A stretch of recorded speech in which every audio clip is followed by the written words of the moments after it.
A palavra de Deus diz lá no Evangelho de Mateus, capítulo 14, versículo 30.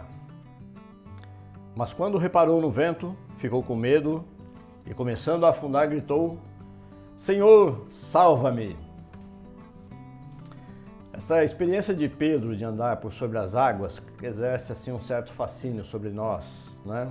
Quem de nós, assim, por alguns minutos, não se imaginou assim, andando por sobre as águas, ou até mesmo voando, que isso é uma coisa que acompanha o homem desde a humanidade, né? Do princípio da humanidade. Eu creio que em algum momento Adão, quando estava ali no paraíso, deve ter olhado as aves passando ali, deve ter se imaginado, puxa, seria legal voar.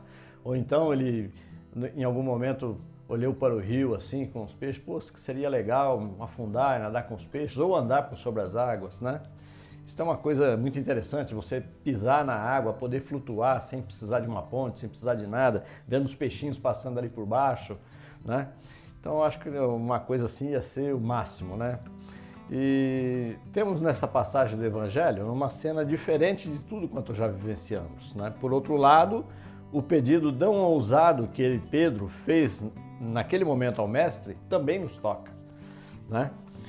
Talvez tivéssemos feito o mesmo ao nos deparar com Jesus em algum lugar que precisássemos passar, né? E disséssemos, ó, manda que eu vá até você, mestre, que eu também quero te acompanhar nessa daí, né? Então, a gente nunca deixa de nos surpreender com as impulsivas e espontâneas respostas do mais audacioso participante do grupo dos 12. Pedro era o cara que queria fazer de tudo, tá ali exercendo, fazendo, né? Alguma coisa ele estava lá, né?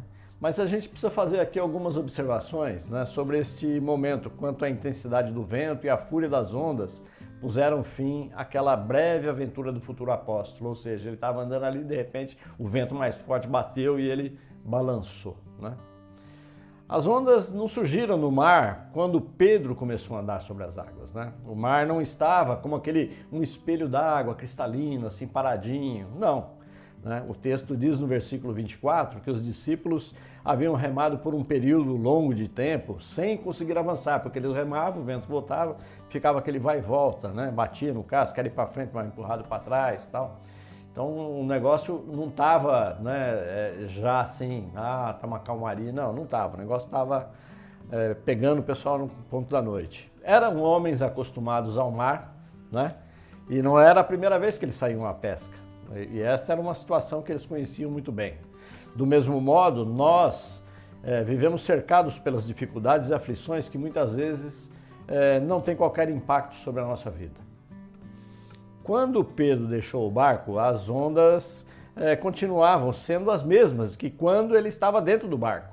Era a mesma coisa, ele estava fora do barco ou dentro, a onda estava do mesmo jeito. A sua empolgação com a aventura ou o fascínio com a pessoa de Cristo permitiram-lhe ignorar a existência das ondas. Ele estava concentrado e extasiado, né, pelo desafio de andar sobre o mar e chegar até Jesus. Tipo uma pessoa que ganha um presente ou recebe de alguém especial, fica eufórico, né? E não consegue enxergar os outros ao seu redor, nem numa situação de perigo. A pessoa fica empolgada, putz, que legal, ganhei isso, né? Tal. E em certa ocasião, ao participarmos de um retiro espiritual, isso é uma coisa que aconteceu, né?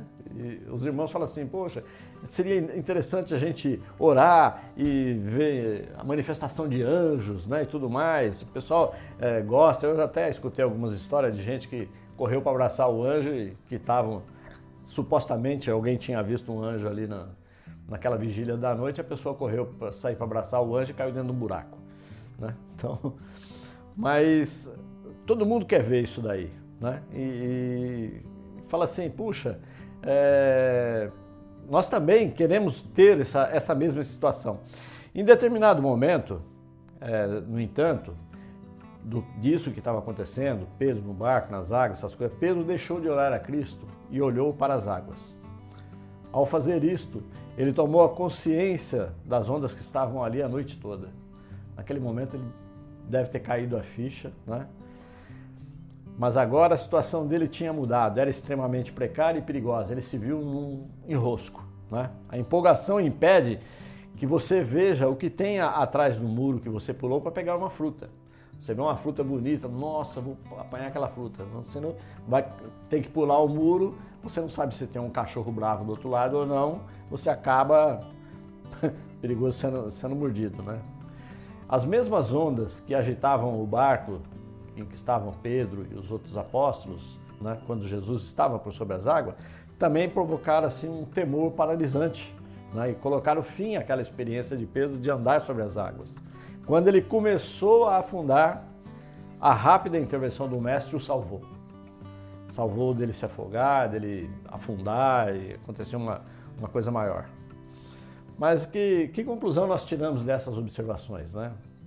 Muitas vezes nós cremos serem as circunstâncias ao redor que nos fazem cambalear na vida. A experiência de Pedro nos revela uma outra coisa. Não são estas circunstâncias que nos afetam, mas sim a perspectiva com a qual as observamos. O lugar onde estivemos parados no momento da tempestade determinará o tipo de resposta que vamos dar. As ondas eram as mesmas. Pedro no barco, Pedro caminhando e Pedro se afogando mostra-nos que a mesma pessoa não terá sempre a mesma reação. A nossa visão das coisas é que fará a diferença. E aí, como é a nossa reação em tempos de crise? O que estas reações dizem sobre nós? Em quais aspectos devemos trabalhar para termos reações mais espirituais?